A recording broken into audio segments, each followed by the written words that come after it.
Well, welcome to the Indie Free Thought Show.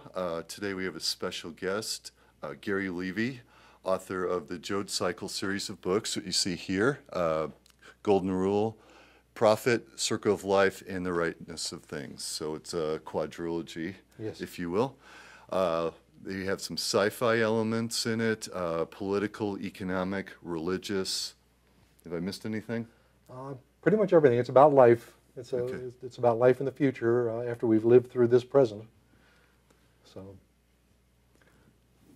Okay, well, I guess my impression of this series is it's not too far off from what we're experiencing now. It just take everything and amp it up a little bit, and we're probably in your world. Right. We hear a lot, we see a lot, the media presents a lot to us that we kind of buy into, but the implications of what it means to our lives in the future, to our lives as we get older, our children and our grandchildren, nobody talks about. It's as if everybody wants to run the government and the country like a business, yet they don't want to run it like a business that has long-term or strategic planning. They want to run it like businesses today that are worried about their stockholder value in the next quarter. Short-term gains. Short-term gains, and then they market it to the media through the Fox and MSNBC and other media to sell those gains so people will vote to continue them when we don't look to the future. And having been through a lot of that, and I'm an avid reader, and I watch a fair amount of both liberal and conservative news. In fact, I probably spend 2/3 of my time listening to conservative oriented news and magazines as opposed to liberal, because I pretty much have a good feel for liberal, having been one for a good number of years. Okay. But I think we're trying to sell this to the American people so that those who have the most to gain can achieve that victory, while we, as a country, seem to be getting more and more desperate. Yes. And so when we hear about how they want the country to be, all I've done with the book is said, here we are today. This is with the problems with debt and deficit and inordinate poverty in the country, and this is what they want us to do. Right. What would it look like if those people, primarily libertarian right, conservative right, Christian right, what would happen if they got their way? What would happen if they convinced the majority of Americans that they are in fact right, that there's no averaging of effect, that they won and had the power to do what they tell us, not just the Ryan budget, but what they want to do with abortion and contraception, and how they want to handle the poor and poverty and deal with poverty. What would this country be like if they had free reign to run? And as a former businessman, I guess an entrepreneur, I own my own consulting company for a number of years and been a businessman most of my life, which would lean me towards a more conservative orientation, particularly since I have a financial background. I laid out what I thought was a world that a business person would prefer to see, morality and ethics being a secondary issue. Okay. It seems to me the church in your series looks like the current prosperity gospel on steroids. Yeah. It does, but it's actually, in my view, worse than that, because if those liberal and moderate religious people don't prevent it, don't stand for what they believe, then the people who can make pronouncements and can attract politicians and get what they want are going to win. Right. So you take the spectrum from atheist and secular humanist all the way through to the far right. If we're not asserting our what we believe is right and wrong, the ethics and morality, then we're really giving that whole field to the right. And if they know how to do it, and they really should, and they seem like they do, then this is the world we're going to get. And the religion that we're going to get in the future, and there's a lot of it in my books, is a religion that's been bought and paid for. Mm-hmm. We've already pretty much bought and paid for a good deal of religion.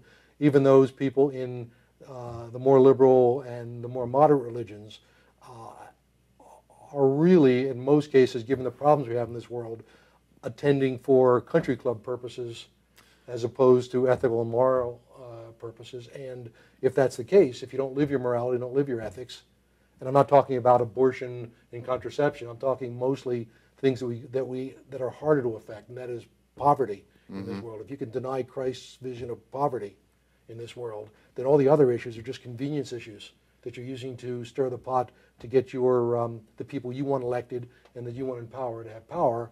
And I'm saying in my books in the future, this is a story of the religion of the United States that's bought and paid for. It's a Christian religion, much like we started with a Christ-based Catholic religion. We shifted to Protestantism. We've adapted to Mormonism. And the next step is to adapt to my religion, which is a Morgan religion, which is the Church of the Almighty Dollar of the future, which is a religion based on a concept that in the future, with medical and scientific breakthroughs, we can expect to live longer and longer, and then eventually, for those of us who live long enough, we may eventually live forever. Right. So this now takes on the reality of, in this future, and it's about 2050, 2060, is about the average time that the scenes in the book take place, where forever is a possibility, then heaven and paradise no longer have the effect that they have today, and religions need to remodify their views. For right here, right now. Right here, right now, to get to the point where if dying and going to heaven isn't the goal, if living forever is the goal, then we need a religion that will coerce people to live in an environment where forever is the reward. So meeting God on earth becomes part of the religion, and it's sacrilege, it's blasphemy, and it's hopefully a lot of insight and fun as well, because there's some satire in it. But the reality is religions evolve just like people do, and if we can mostly put Christ's teachings on the background and just choose the hot issues that we want to choose and not recognize the more pressing issues, like the overall issue of 20, 30, 40 million people living in poverty, 12 to 15, maybe 20 million children in poverty.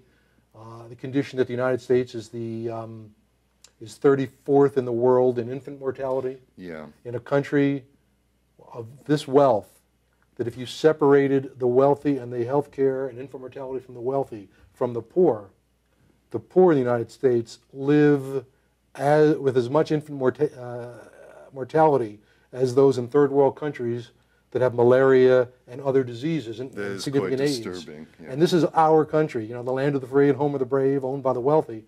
And this is what I'm writing about. Yeah, what's also scary is I've heard recently we incarcerate 25% of the world's prison inmates, and we only have 5% of the population. Yes. It's really scary. But part of that is if you allow a world of greed to take over. For-profit prisons. For-profit prisons. If you go to the most basic, the guards in those prisons need to get paid a wage. Right. So without those prisons, they might be unemployed, which is an issue. The owners of those prisons need to live in their lifestyle, so they're going to make decisions that support their lifestyle and perpetuate it as an ongoing concern. So morality and ethics in this country is less of an issue today than it's ever been, and greed, the need to survive well, is no longer good and bad. It's now, how much money do I have, how much money do I need, and what decisions do I need to perpetuate my existence, whether it creates have-nots and unfairness in the world. Even though I would imagine that the churches in this country will preach about some of these ills, the fact is you are what you do when it counts. And as predominant as Christian religion is in this country, when it counts, they're not there. Yeah. Well, a couple observations here. It seems to me that there's a story of Jesus when the woman comes to anoint his feet with oil, and his disciples talk about the waste of the oil, that they could sell that and help the poor. And Jesus says, the poor you will always have with you. And it seems like there's a good portion of people these days that want to make sure that those words are prophetic, that there's always a poor class. And to me, it's the absolute failing of the clergy to allow a hand-picked series of verses in a Bible that is loaded with anti-poverty statements, Yes. to cherry pick those that gain them the most on earth. It's as if they don't expect to see a heaven either, and they want to live as good as they possibly can on earth. It may not be fair necessarily, but in the end, if you are what you do when it counts, and we allow this kind of poverty in this country and greed to take over at every level, and have that money passed into the media so that the people who watch television and go to the movies and read books are inundated with the needs of capitalism and the needs of greed, then this is the country we become, and everything evolves. And the more we press on greed in this country as the primary motivator, the more likely it is that the story that I've written, and it's a fictional story, but the more likely it is that the fictional story that I've written about what this country becomes when greed wins out, when the protocols that define us become greed and money, then this is the world we have to live in, where it looks very similar to the world today, but there are subtle differences. I always use the analogy, I guess, that if you want to boil a frog, you don't put them in hot water because they'll jump out. You put them in the warm water and then slowly cook it. Right. Well, that's what we're doing in this country. We are slow cooking our people to eventually they've been, I guess, cooked to being greedy. They may not consider it. They may have some charitable activities or do some things, pray harder, whatever it is they need to do. But philosophy I've always tried to live by is what I had mentioned before: you are what you do when it counts. And when it counts, it seems like a great portion of the American public is so much more interested in selfish interests. I got to protect my family. It's a greedy world. I have to have the mortgage paid for. I got to have the utilities. Me. I got to do that. And they don't see enough from their religious leaders to lead the kind of life that not just Jesus, but an awful lot of good people said is really necessary. Right. We're measured by the worst in our society, not by the best. Yet our celebrities and our heroes are people that you really wouldn't want to know. It's kind of like there's a routine that Eddie Izzard does where he's Jesus and he's talking to God, and he went down and he's reporting back, and he said, well, it's harder for a rich man to get into heaven than it is for a camel to go through the eye of a needle. And he said, well, they've got these huge blenders and they're putting camels in and liquefying them and squirting them through tiny jets through the eyes of needles. Yep. Seems like the veneer of religion we have on top of this country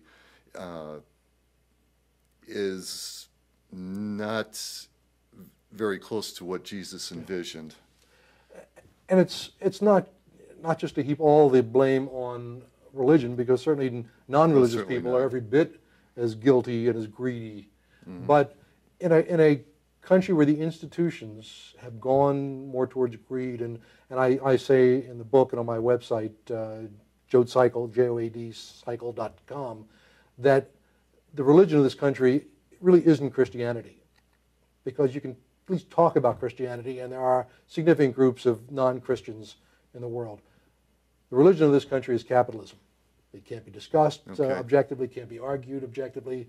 If you throw some other alternative out, you're a red commie, you're a Maoist, you're a Stalinist.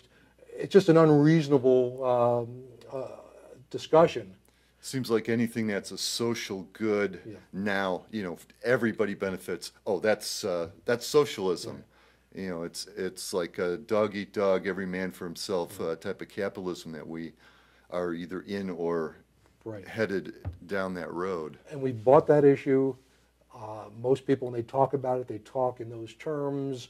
When politicians are selected and then educated by their respective parties, they're taught how to say the things that need to be said to the people in their districts to get elected, and then they're told by their lobbyists how to vote and what to vote on and how to adjust it.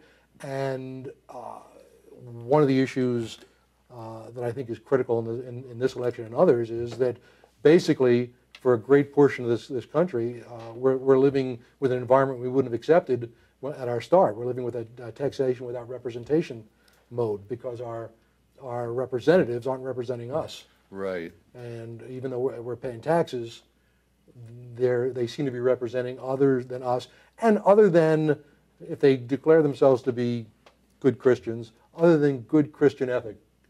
And that is, again, I'm writing fiction about this. I'm writing a story of what life is like in a future where, as an example, when parents have children, they deal with the fact in the books that they're going to start as liabilities, and there's going to be a cost. And their goal in life is to convert these liabilities that they've created into assets, because that's how the country is run in the future. The rule is in my America of the mid 21st century is that as long as you can afford to live, you do. And if it costs more to get rid of you than to have you alive, you'll be alive. But as soon as you cost more alive than dead, then through a series of laws called the Circle of Life laws, which is the title of the third book, the government is allowed to terminate you for cost. Right. Because the revenue streams in this country aren't in the future aren't able to support all of our issues.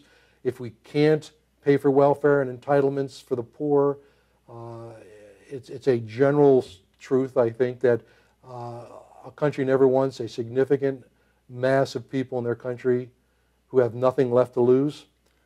So if they can, and this is a libertarian dogma that I've never really understood, that if we stop paying to help the poor, so that when the poor can't feed their children, what is their response going to be? What would anybody's response be if they couldn't feed their children? Regardless what we may think of as poor uses of welfare, in the end, if the poor can't feed themselves and their children, then we have a national defense issue. So would you rather spend the money on national defense to protect those people with assets from the poor, or just get rid of them? And in a business-oriented society of the future, the people in charge of it sit together in a room and make a business decision. What is more cost-effective? And it's more cost-effective to eliminate the poor and reduce a future expense than to incur an ongoing expense that gets greater as the poor rebel against not having the funds to survive. And that goes through the book. That kind of storyline goes through the book. And it's an issue that when people say, let's do something else with welfare, we can't afford it anymore, the books will tell a story of what happens when we can't afford it anymore. Right. Christ-like or not, yeah. Economics and the future of the country, the long-term plans of the country, need a better solution that's being offered today. Right. Well, in your book series, I noticed that pretty much the First Amendment, separation of church and state, is out the window. Yes. The church and the state are almost one, if not. Well, the state becomes very small, Steve. You're right. The state becomes smaller. It really is a capitalist utopia or a libertarian utopia. The state is very small. They deal with the things that libertarians and conservative Republicans prefer. It's a government that takes care of security and little else. Whatever backbone is needed for commerce that can't be funded by everybody is funded or is at least project managed through the government. But everything else is done by business. It's all private enterprise in this business. So whereas the Constitution deals with federal government's relationship with the country, when you no longer have a federal government per se, and it's really business running the country, there is no separation of business or commerce and religion. Right. So those rules no longer apply, and religion then becomes another voice of business. Okay. Which to a certain degree, again, there's a lot of good work that gets done. I don't want to demean the good works that occur in every religious and non-religious group in this country, but the fact is that the religious arm of this country is becoming more of a political arm anyway.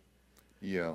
And there may not be anything inherently wrong with that, except it seems to be one-sided, as if the only point for religion is to get the right elected.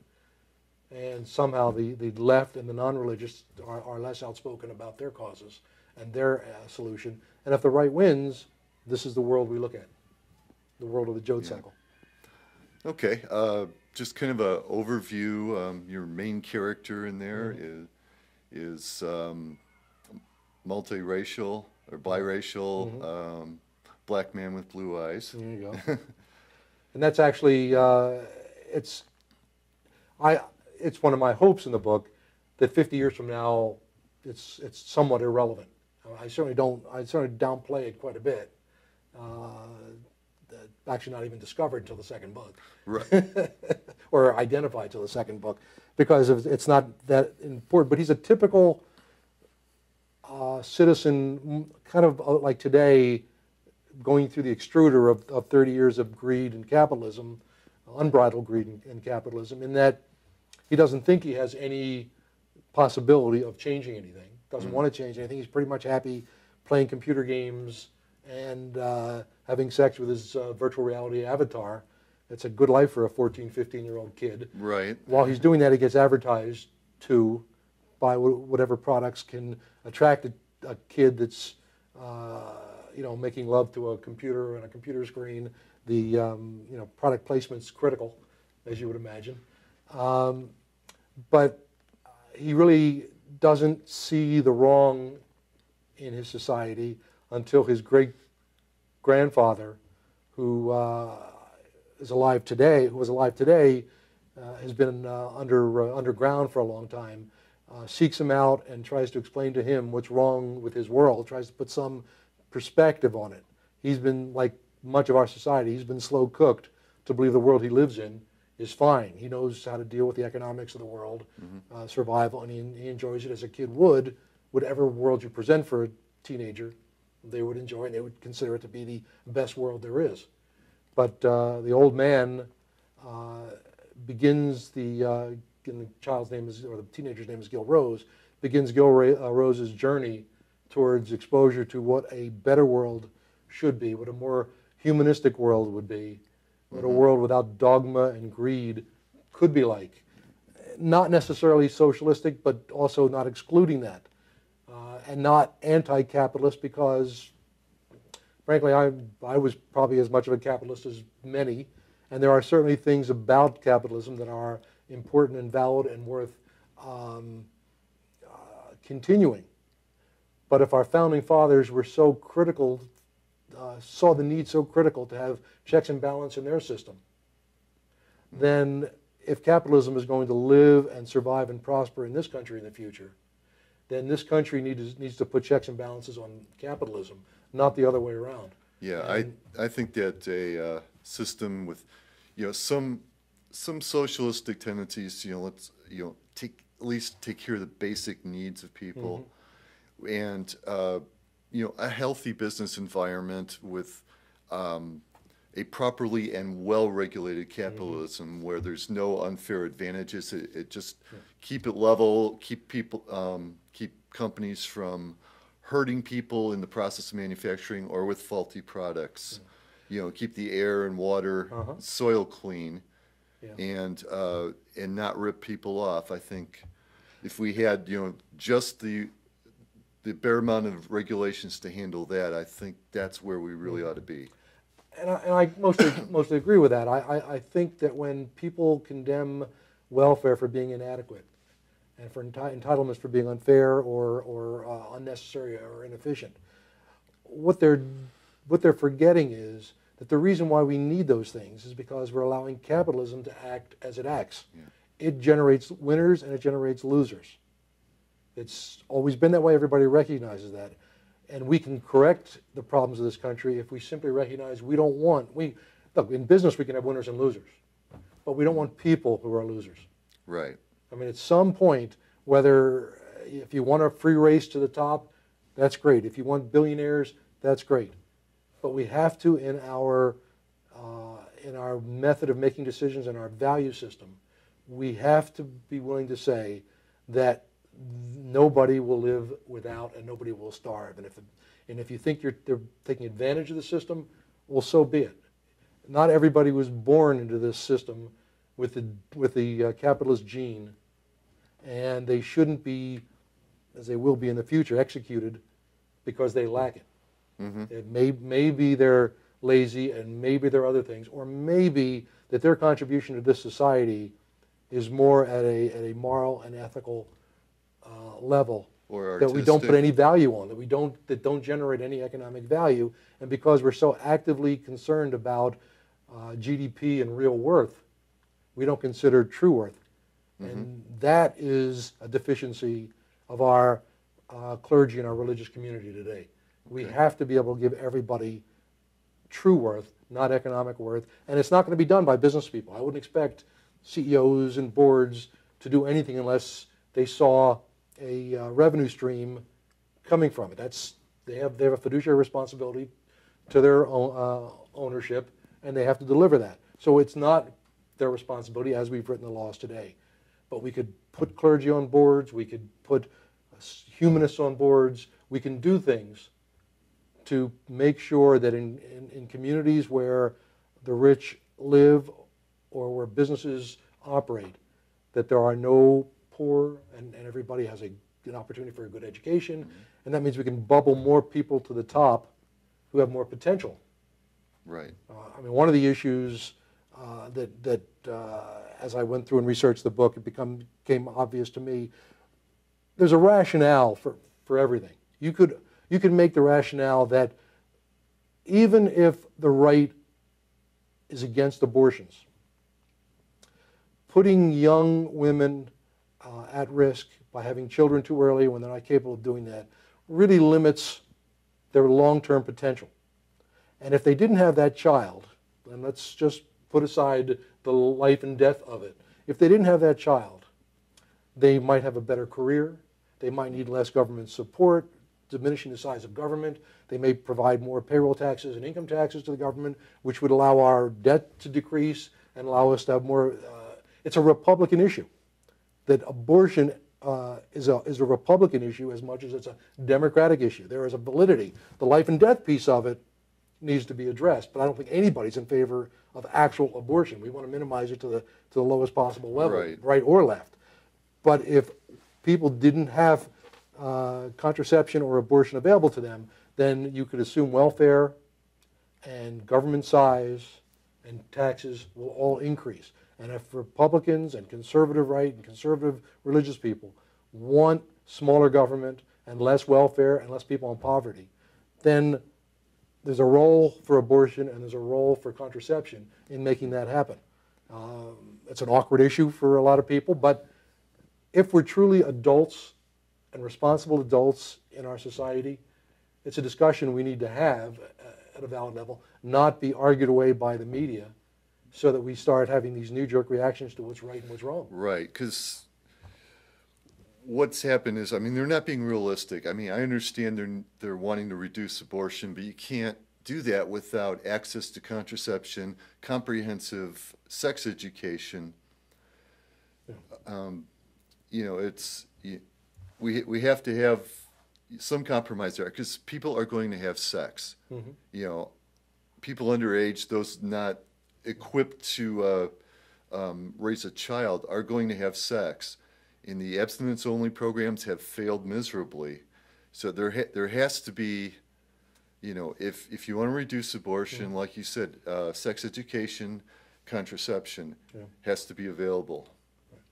Now, the way I solve many of those problems in the future, in the book, is that in the end there are no crimes but economic crimes.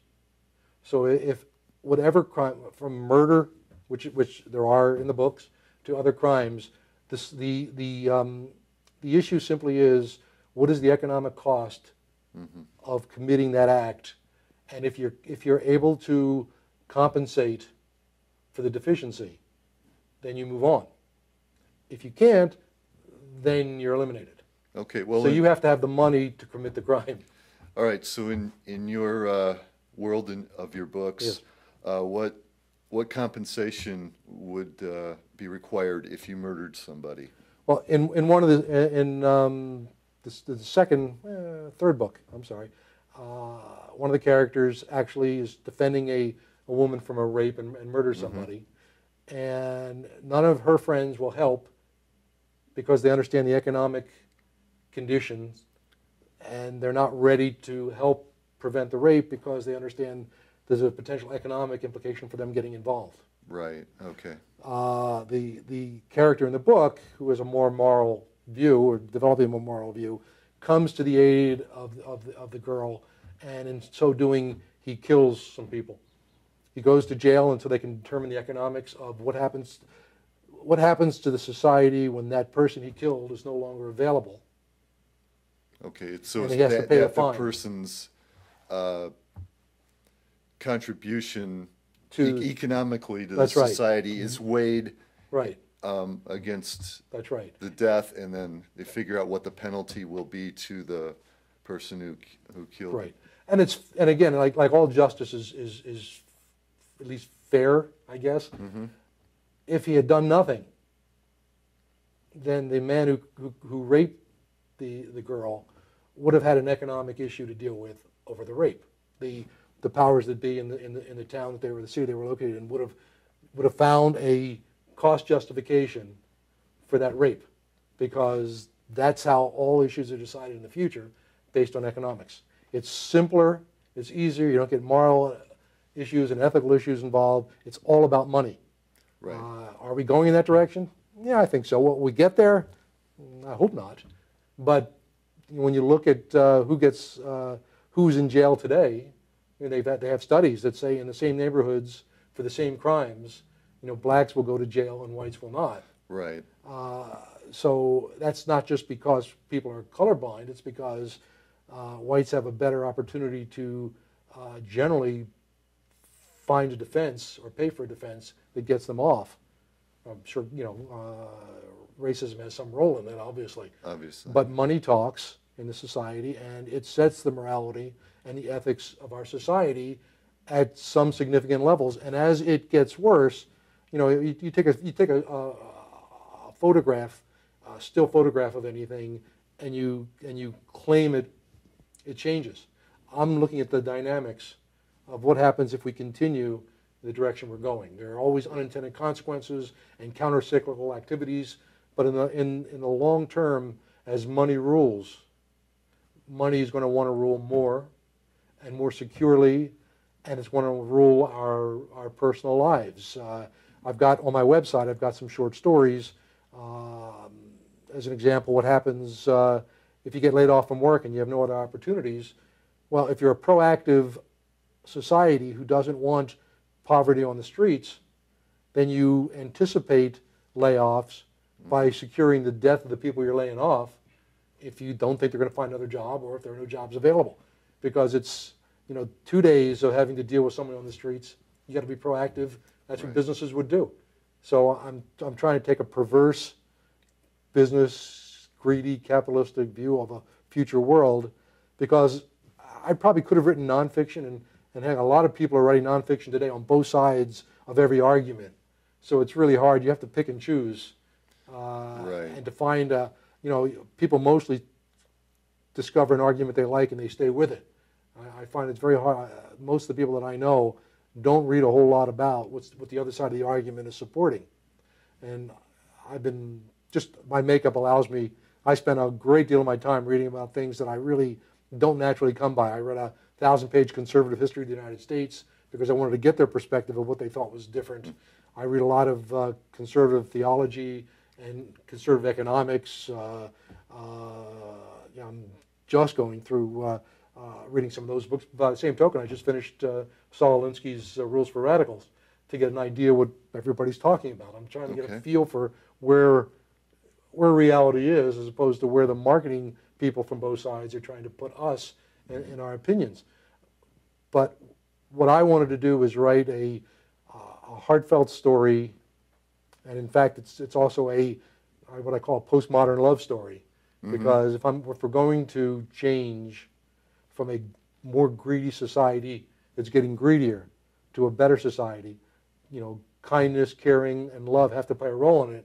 True. So arcing through my entire story is a large and grand love story that culminates in the last book, as my character grows from being a a non-involved, non-caring individual into what I call a messiah who changes the greed in the world, and in some ways is more Christ-like. And I'm an atheist, but there's a whole lot of Christ that's worth taking this world. If we hadn't incorporated him so intently, we might have a better world. Okay. So your books are all available now? They're all available now. They're on available from Amazon and who's left? Barnes & Noble. They're available on my website, and in another week to 10 days, they're going to be available at a significantly reduced price as a PDF on the website, so you can download it to your Nook or your ebook, or just read it as a PDF. Simply a case of I self-published. I'm in my age, writing 4 books. I had trouble convincing publishers that it was worth taking a flyer, that to be a revenue stream for them down the line when I was finished my books. So I self-published the books, and I'm just starting to market them now. That the 4th book was finished in May of this year, May of 2012. When I self-publish, I'm a businessman, so it's not something I didn't expect. But I think I get $2, $2.50 per book, and the publishing company gets $18 to $20, whatever that is, on the book. And what I'm trying to do is get the books out on PDF where that markup doesn't exist.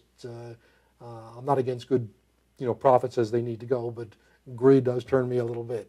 And on the cover of the book is the symbol, by the way, of the almighty dollar, the next great Christian religion. And there's a fair amount about that in short stories and on my website. It's not a middle-of-the-road book. It's not designed to be a middle-of-the-road book. Part of it is it has to have meaning, and I'm trying to address real issues in a way that extends issues to either black or white, so that people can understand what the implications are, because we certainly don't get anything but muddled gray today in whatever sources we go. I've made the comment before that much like Plato's, and it may be an obscure reference, but Plato's allegory of the cave, I think we all see the world through images that are presented for us, that we don't see the world as it is. And I think if we saw more poor on the streets and in our neighborhoods and on our TV and other places, and we saw how they lived and what we were doing to them as people, we would have a different orientation towards what is valuable in our lives, what's valuable in this country. And to the degree the clergy is doing that, that's fine. To the degree they're doing an absolutely inadequate job, as is everybody else, that's part of what I'd like to see the people who read the book start to recognize, that there's no guarantee after having read this book you're not going to be one of those in my future that doesn't make enough money to survive. There are at least 60 million today and probably 100 million in the future that are going to be like that, because capitalism is a resource hog. Everybody's competing to make the most and make the most dollars. When our frontiers were unlimited and our resources were unlimited, cowboy capitalism could work. But now we're doing more voodoo capitalism, where we're making money on money because resources are costing too much and people can't afford it. And this is going to be a race. This could be a race to the bottom. And if it's a race to the bottom, the middle class goes, and then where are we? So it's a cautionary tale. It's on the title of the book, and I firmly believe that. And I would ask everybody to read the books and enjoy them for what they are, and recognize that there's more we all need to do, or those that have the money are going to dictate not just our future, but our children's future and our grandchildren's future. And if we have a responsibility for that, then we need to start preventing that today by being responsible. So. Okay, great. Do you have any appearances or book signings coming up, or any promotion? Not at this point. I'm just starting to build that. My website, joadcycle.com, joadcycle.com. I have a lot more information on it. I have a couple of blogs on the site as well. One of the blogs I'm going to be blogging out as a character from the book, talking about current events as they affect the future in the Joad cycle, to put some current events in a perspective. And I'll also have, as I set up dates for speeches and activities, I will put those on the site. And anybody who sees this video who is interested in having me speak at a group, I'm available. You can contact me through my website, and we can move ahead on that. And I will. My goal now is to take this anti-greed series of books, and by using what I've learned as an entrepreneur and a capitalist, to find a market for these books. Okay. Great. I wish you the best of success. I got to say, personally, I enjoyed reading all the books. I was hooked from the first one, and Appreciate that. I was frothing at the mouth for the fourth one when that was not yet available, and finally got that soon. It was early, so they were a fascinating read for me, and I really enjoyed them. And I wish you success in getting these books out there, and also for the philosophy that's in it, especially when it comes into play in the fourth book, where what a balanced, fair society could be. So anyway, for the Indie Free Thought Show, I'm Steve Dewar, and this was recorded at the Center for Inquiry, Indiana. As you can see, we're out on the canal, so if you haven't been down here, please stop by. And thank you, Gary. Thank you, Steve. I really appreciate it. Thank you very much. Okay.